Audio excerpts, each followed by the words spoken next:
How to change your payment method on Disney Plus.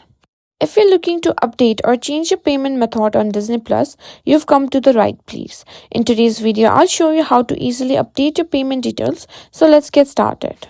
First things first, open the Disney Plus app on your phone. Sign into your account by entering your email and password once you're logged in. Simply tap on the bottom right corner of the screen to tap on your account settings. From here, you can simply find subscription. Tap on Disney Plus. Here, as we can see two options, simply tap on Disney Plus Lunar. When you tap on Disney Plus Lunar, you can find various options like canceling subscription and your payment method. Simply tap on Change next to your payment method. Now, in this space, you can simply enter your new payment method. You can add a new credit or debit card, update your PayPal account, or change other payment options available in your region.